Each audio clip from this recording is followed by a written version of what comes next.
Do you ever wonder why you're doing what you do in life? Do you wish that you could be really happy and passionate about what you do? Or maybe you already are and you want to expand in a different direction. Hi, I'm Barbara Ann, host of What the Why? I love what I do. A lot of that has to do with my story, my journey to this point in life. And guess what? Everybody has a story. So please join me for conversations with leaders from all walks of life about what they do, and more importantly, why they do it, how they found their core purpose, their passion, their mission in life. And if you're looking for your own, maybe you'll get some great suggestions on how you too can find your why. Welcome back, everyone, to another episode of What the Why. If you haven't seen us before, our show features conversations with diverse leaders from all walks of life about why they do what they do and how they're figuring things out. And if you're joining us on our new platforms, we are so excited that you found us on Apple as well as on iHeartRadio and a lot of other places where podcasts can be listened to. Maybe you're sick and tired of feeling sick and tired, or you feel stuck and you want to get unstuck, whether that's in your job, your career, or just in your life in general. All of our guests have something in common with you. They went through some kind of pivot, either voluntary or involuntary, and they figured things out. And today's guest is no exception. Please join us in welcoming Randy Curtis Jr. Randy is a media personality, a cultural commentator, and visionary storyteller, committed to meaningful conversations that inspire growth, healing, and purpose. And those of you who've been with us from the beginning know we are all about the purpose. As the voice behind Chew Radio Network, he creates content that blends real talk, social insight, and transformational dialogue for today's culture. Known for his bold perspective, authentic presence, and passion is very important for community impact, something that's very near and dear to my heart as well. Randy uses media as a platform to challenge minds, elevate voices, and spark change. His work bridges entertainment, leadership, and thought-provoking conversations with a style that is both relatable and powerful. I'm so excited that he is joining us today. So, without further ado, please join me in a round of applause in welcoming Randy Curtis Jr. So, yay! And what's really cool, for those of you who know, who've been with me, my brother also is named Randy, and he is a junior. So, Wow. Okay. yes, yes. So, always thought that was interesting too. So, welcome, welcome, welcome. Thank you. Thank you. I'm so excited to be here. Thank you for having me on. Oh, the pleasure is all ours. Now, you doing a lot in the media industry. And maybe this is something you thought you would do when you were little, maybe or not. Or maybe you didn't. But we always ask every guest after reading their bio this same question. So, Okay. Randy, when you were little, what did little Randy want to be when he was growing up? Oh, wow. Well, I'm gonna be honest. I wanted to be alive. Okay. Um, And you are I must say, I must admit, you are the guest who's ever given that answer. yeah, I simply wanted to be alive. I grew up um in a rough city.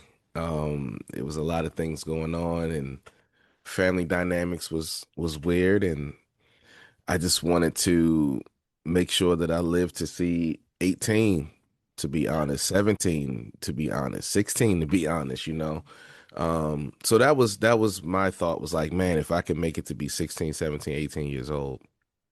Um, and then another thing I always wanted to be a soldier, right? And I'm not even just talking like military, even though that was a passion of mine at one point, but like I just wanted to be someone who was known as a soldier, whether it was discipline, courage, having strength, vigor, some type of leadership. So In a sense, I wanted to survive, and in a sense, I wanted to be a soldier. So that's kind of like my why I do what I do now. My mission. So how did you get from wanting to survive and be a soldier to where you are now?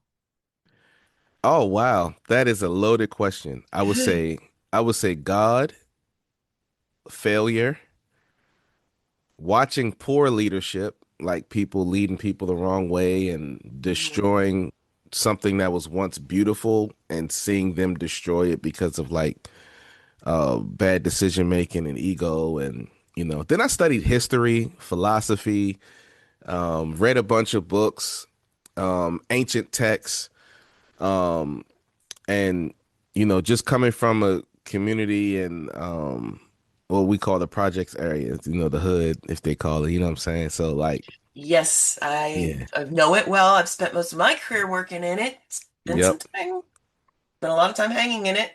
Not yep, gonna yep, lie. At yep, different yep. points in my life. Parts of Philly, parts of Camden, Philadelphia, for people who don't know what that is, or Camden, New Jersey, and Trenton, and other areas, and even areas that people wouldn't notice, wouldn't think of being the hood, but Yeah, for its yeah, time it was. yeah, So, yeah. A lot of things have changed when it comes geography. Like they've gentrified a lot of places and things like that. mhm. But that's and so that and then starting a business, starting helping uh a start a family nonprofit that became a multi-million-dollar business, and then having my own company, Digital Pulse Studios, where we do everything from videography, photography, film, script writing, the whole nine. Live events, we do live streaming, in person, virtual, the whole shebang. Web design, graphic design. So like, um, and then just helping out the community. One of the programs that I have is a violence interruption program where we're actually in the community, making sure that violence decrease and let people know it's not normal. It shouldn't be the norm. It normally happens, but it's not normal, if that makes sense. And Yes. so, yeah, that's my why. Like I love people. I'm always a people's person. Um, and society, since COVID has kind of been crazy about that, but I Mhm. still love people. Um, so that's why I do what I do. Wow. Um, and it's interesting, there's a poem by Robert Frost that's come out recently, The Road Not Taken. And it's Wow. basically you're in the woods and you have two paths. And you could have gone down either.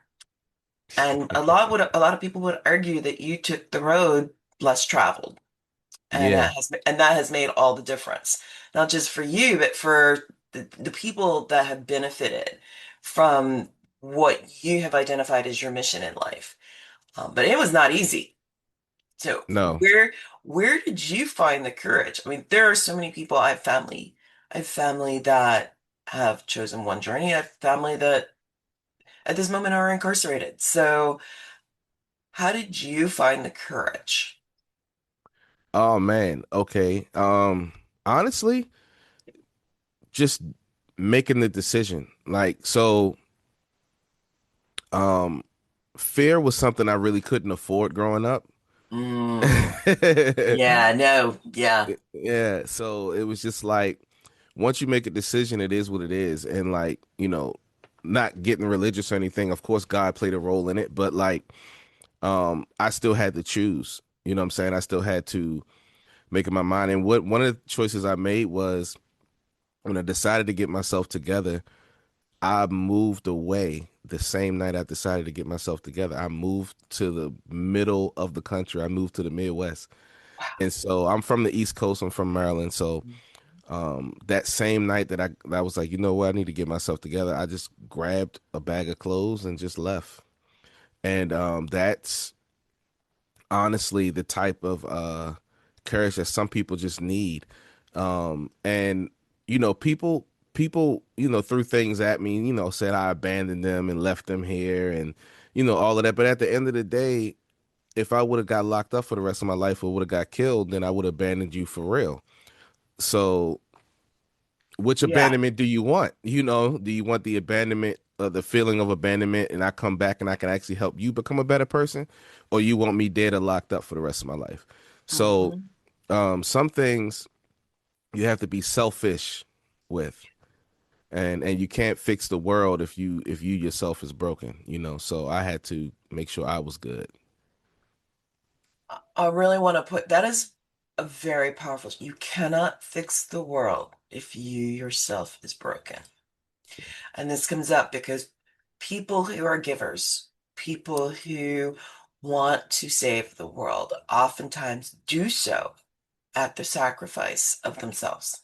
Yeah, And we cannot, there's a reason why on the airplanes they tell us put the oxygen mask on yourself before you first, yep, try to help others, right? yep, And so many of us don't. So, and I'm saying us because this is a part I can really relate to. So, you pick up, you move away from you move away, you yeah, get away. yeah. And now how do you find the how do you find the rest of the way to that North Star? Starting over. Oh man. Um, so again, fear is something you can't afford. So Yeah. like I simply, you know, once you it's kind of like this. You feel like you're stuck, right? And Hmm. then once you finally break through that lattice, then it's like no holds bar. So I'm a all in, all out kind of guy. You know, so like once I was gone, I'm just like, listen, this is where I'm at. I never even thought I would come back to Maryland. I'm surprised I'm here right now. But like I never even thought I would come back. And I met a lot of amazing people. I traveled around the country, and finally set my bearings, back home in Maryland. But at the end of the day, it was easy for me. One, because I ran into the right woman. I'm married, been married for 15 years, going on 16. So I met the right woman. Um, and then that kind of grounded me. We got married young. I was 22 when we got married and had our first child at 22 as well. So like I had responsibility that kind of guided my steps, and also like I always wanted to make sure I built my own community, my own circle, my own family, if in a sense, you know. And when I say family, I'm not talking about relatives because bloodline doesn't make you family. Yes. It's So so true. I have the yeah, family that I was born into and the family that I choose. yes, or the family that chooses you, you know. And so that is always something I wanted because again, I'm a people's person. I'm community oriented. Even when I was in the streets, I was community oriented. Don't come in my neighborhood. Don't do nothing crazy in my neighborhood. I'm going to defend my neighborhood. Hmm. That is not bad. It's just the way that we express it was kind of wrong. But tribal is I believe in that, you know. So Yeah. Wow. So you meet the right person. You're back. You're in Maryland. You are truly exemplary of what it means to be a multipreneur. Let's talk about the work that you do on a larger scale. You have your digital company, the nonprofit. hmm Um, how did you figure out those were your passions? so I think that sometimes we try to overthink what our passion and our destiny and our purpose is. Uh, Agreed. in all actuality, you kind of see glimpses of it your whole life, right? So I was the type of kid where I would take old devices, old computers, and all that stuff and try to fix them, right? We had the VHS tapes with the recorders, you know, with the VHS Yep. tapes on there, trying to like we did those kind of things. So I always had like a passion for like media and development. Then when MySpace came out, like oh my God, like you know, you can customize your page and all of that. So like all of that stuff always intrigued me. I was an anime lover. I loved Dragon Ball Z. You can see some of the characters in my background. Like I just loved. um, that kind of stuff. And so over time, I figured out that, hey, I need to make some more money, take care of my responsibilities a little bit better. And yeah, I have a 9 to 5 job, but I need some added income. So I started my company, and I just took on clients that I knew, friends that I knew, loved ones that I knew, like, hey, let me use you to build my portfolio. And I fell in love with it even more. And then when I realized, like, oh, money can come in with this thing. Hmm. Um, and then also, a part of my passion came because I love watching or helping other people's visions come to pass, right? So if someone has a vision, so Barbara, if you have a vision and you're like, this is what I want, this is how I want to do it, like I need help, like I find passion in bringing that to reality. Um, and so that is the digital side of the work. The community side of the work, I've always watched um the old school guys, right? The old school guys, the criminals, so to speak, that, but they did what they had to do to get money to survive, but they also had a heart for their community. And I think sometimes that get overlooked Yes, or very much so. devalued. Yeah. And Yeah. so to me, that was a representation of what a real person, a real man should do for his community. Give back, not just the food drives and the clothing, but the educational pieces. I think about the Black Panther Party and how they were about educating people. They were about unifying people. They unified blacks, whites, Hispanics, the LGBTQ, all of those communities, and empowering people to let them know that your current situation and circumstance isn't the end all be all. You can elevate, you can grow beyond that. Doesn't matter what's trying to hold you back. You have the ability to conquer it.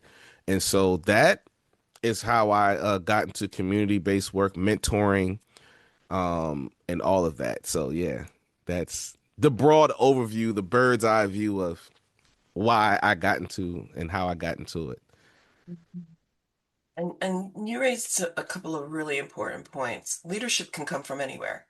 Yeah, And a lot of people don't understand. And the work that I've done in Camden and other communities, the work that you're doing, um, who better to influence the generations to come than someone who's been where where you're trying to help them not go. yeah, The yeah, lessons learned. To your point from the beginning, what you said was you just wanted to survive. You wanted to be yeah, alive.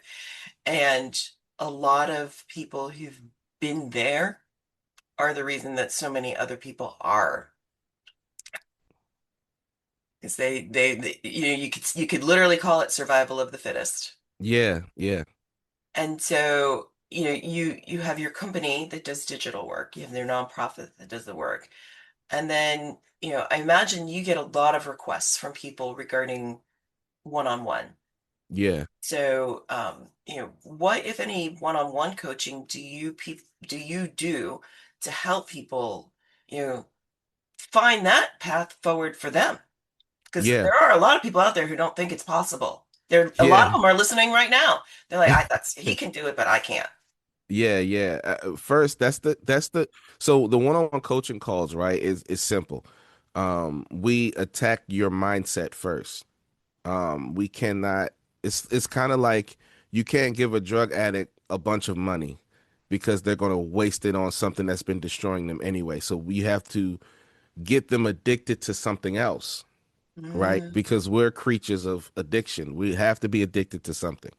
Um, and so we change that your mindset, that mental addiction that you have of constantly destroying yourself or devaluing yourself. We attack that first. Once that is removed, 9 times out of 10, you'll start to awaken to who you are as a person. And once that happens, your purpose just flows out of your mouth. And you don't realize it's your purpose until somebody from the exterior says, hey, that sounds like something you should be doing. Right. mhm, And so it's kind of like Michael Jordan. Like Nike wasn't ever thinking about calling one person's tennis shoe after their name, right? Until Jordan came along and was like, "Listen, this is how I want to do this." And mind you, this guy got cut. got benched. You know what I'm saying? And so like those kind of failures, those kind of obstacles are actually there to make you better. And so instead of looking at those, we tell people instead of looking at those things as you're not valuable or you don't have the skill set or you're not there yet, look at them as weights and just keep lifting, keep doing the reps until you finally can elevate and go higher. And so there's nothing that can stop you if you have the right mindset. There's nothing that can block you if you have the right mindset. So those one-on-one calls attack the mindset, the person first. And once that is solidified, then after you become awakened into who you are, we can help you find your purpose and help you set up systems that can make you successful, because a lot of people have goals, but goals isn't the answer. It's systems that's the answers. You know, that's an interesting perspective. Yeah, and I love the analogy of the weights. Yeah. Instead of looking at it as, oh my God, yet another burden, look at it as, oh, I'm just adding a weight that's going to help me get stronger. Yep. And Absolutely. so that's a really interesting reframe. I may have to steal that for certain clients. Go ahead. Go ahead. I promise it won't be hard to remember your name, and I will definitely give you credit for it. So, let's talk about where you go from here. Okay. You know, you're here, you're talking about your message. There's a lot of people listening, and you know, you touched on your wife as being one of your greatest inspirations. Hmm. Uh, who who else would you say inspired you to go down this road less traveled? Oh, wow. I have a friend, right? I call him my brother. I'm not gonna say his name, That's but fine. he we were caught up in some things together, growing up, and he had to go be behind bars and do some time. He did 18 years, and um that was a wake-up call for me in a sense. Um it took another year or two for it to wake up, but it was a wake-up call in a sense. Um and I always felt like he kind of sacrificed himself, uh and I didn't want to waste that sacrifice. I didn't want to waste his time um while him being locked up. My other inspiration, honestly, my older brother who died when I was 12, 13 years old. We used to talk about things. He was 6 years older than me. And so we would talk about things that like what we would do in our 20s and 30s and stuff like. And I didn't want to let him down either. And honestly, um when I had my old, so I got 5 kids. So when we had my first one, he's 16 now. He was my inspiration. I wanted to be the example of the man that I wanted him to grow up to be. Um, I didn't want him to grow up to be a passive man, a soft man, a man who makes excuses, a man that always complains, a man who allows obstacles to stop him. So I couldn't give up. That was my inspiration, was just seeing my son coming into this world like I have been trusted by God to take care of this other human. Yes, yes, that's exactly how I saw it as too. When my son got here, it was like, wow, okay, I'm responsible for helping this person Yeah, become yeah, a contributing, functioning, adult yeah, and benefits the world.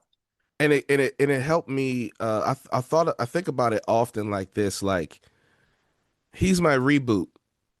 So the things that I didn't get when I was growing up as a kid, the emotional support, all of those things I lacked, I poured into my children, and they were a reboot. So when I see them, they are an example of what I could have been growing up, versus um, what what I was when I was growing up. And I don't have regrets. I actually like the who I am. I love who I am. I love everything about my story.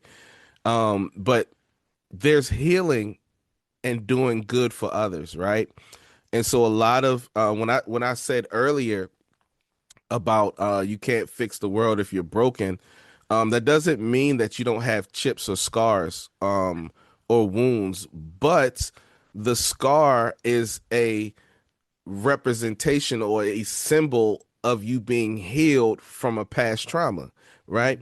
And so I look at life that same way. I look at it like, okay, the more that I pour into others, um, it's a representation of I've been healed from a certain scar.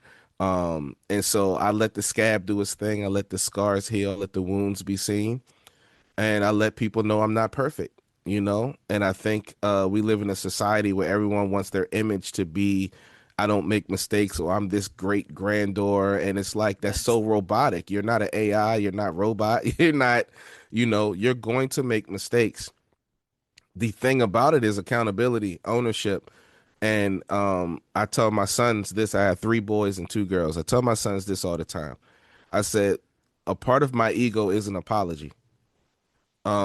As a man, when I do wrong, I apologize for it. That's part of my ego. So everyone who really knows me knows, man, if Randy does something and it's not right, he's going to apologize and try to fix it. He's going to try to make it right because my ego won't let me walk around being a hypocrite. You know what I'm saying? So Yes. anyway, I know I said a mouthful, but I just love serving. I love building.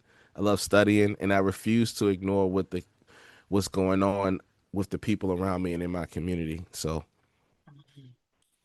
Wow, and it's interesting, and I want to really point out the wearing your scars because we get those messages subtly, but we don't always realize it.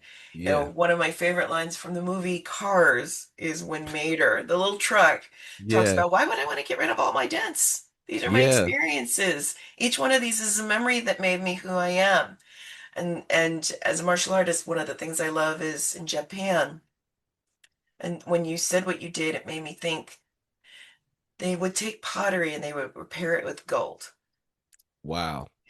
And it's got a couple different names, but it's basically translated, it's golden joining. And so you would take this pottery that broke and you would repair it with gold, and you would have this beautiful art piece that really had gold marbling all throughout. Wow. And that's what I was thinking of as you were talking about your own experience. Yeah. And so as we wind down, and so many things that you've done in your life really are, whether you call it kintsugi, whether it's mater, whether it's what you pointed out regarding the fact that what I coach around is it's not about perfection, it's about excellence. Yeah. Yeah. Excellence is internally generated, perfection is externally generated. Wow. Yeah. And so, what you describe in terms of excellence, there's a lot of people who are listening and or watching this video, depending on where they're accessing it. And right now, they're afraid to do what you've done, what others have done. They're afraid to take that road less traveled. And you've offered some very positive, seemingly easy, seemingly easy. Yeah. That's why the other one is the road not taken. Uh, you've offered the possibilities that it doesn't have to be that way, that you can Yeah. choose. Yet the fear of change is still more powerful than the fear of staying the same. What advice or suggestions, and you've offered a lot of them, so I want to point it Hmm. out. There's gems throughout, but what parting advice do you have for those listeners and or viewers who are stuck? I would say this. If you look in the mirror and you're not satisfied at what you see, where you're at, then you owe it to yourself first to become something that when you see it, you're proud of it. That looks different for everybody. Nobody's road is going to be the same. They might have similarities, might have the same potholes, same twists and turns, but it's a whole different road. What I would say is this: don't allow society and the social media age to dictate who you are and your happiness. At the end of the day, you have to do what's best for you. You have to become who you need to become for you, because there's a part of you that the world needs to see. And so it's selfish of you to not become who you're supposed to be, because you're hindering somebody else's development and growth and connectivity to everything that's happening around in the world. And so I would say it like this: a lot of great successful men and women started out at the bottom of the bottom and had no support, and everyone said no to them. We look at Amazon. It started in a garage. Now you can't even go. I'm a shop online. I'm just gonna Amazon it. You don't even say shop online anymore. You just say I'm gonna Amazon it. Why? It takes. It's so. Here, let me say it like this: anything that is worth keeping never comes easy. Can you repeat that? Anything that's worth keeping never comes easy. Think about everything that is in life, period. It's always hard. It's always hard work. It's always consistency that is needed. Um, and that's the key. You have to have consistency in your every single day. Set up a system that's like, listen, I'm going to not, your fear of taking the hard road is an illusion. That's all fear is. It's an illusion. And the only way to conquer fear is to face it. When you face fear, you realize that fear is actually scared of you. Okay, I'm gonna stop. No, that was yes, yes. It's false evidence appearing real, but it can also, as my coach certification instructor put it can also be face everything and rise. Yeah, yeah, Courage isn't the absence of fear, it's moving forward despite it. yeah, yeah, Because then you yes, realize that it wasn't real. yeah, Okay, okay. Yeah, it doesn't mean that there's not genuine dangers out there, but yeah, a yeah. lot of it was how you were perceiving it. Yep, absolutely, absolutely. So, well, I knew this was going to be powerful. It did not disappoint.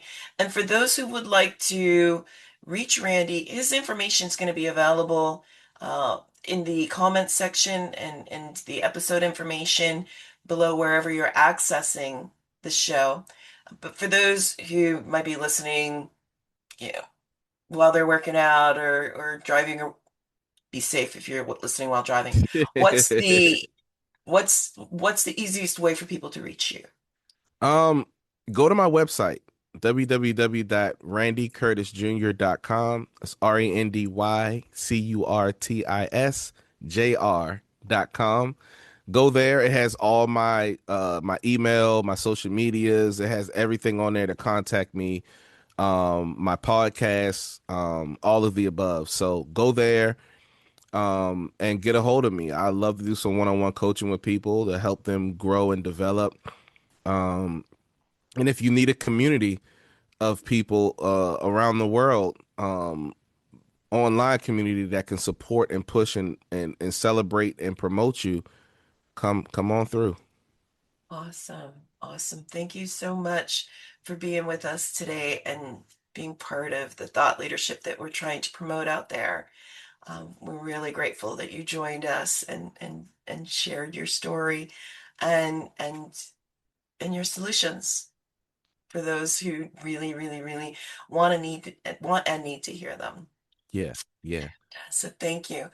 And to our audience, it's hard to believe we've been at this for 5 years, and we keep saying it's getting better and better as we grow, and we did not disappoint. Ooh, real quick, what's the name of your podcast? True Radio Network. True Radio Network. So if you want Yeah, to find True. Randy's podcast, Yep, please yep. check that out as well. And for those of you who are listening to ours, we really appreciate the fact that you found us. You have so many listening and viewing choices these days. There's a lot of noise out there, and there's a lot of greatness out there. And we're really glad that you invested your time and energy in being a part of ours. And if this is benefiting you, please share this with others so that they can also benefit.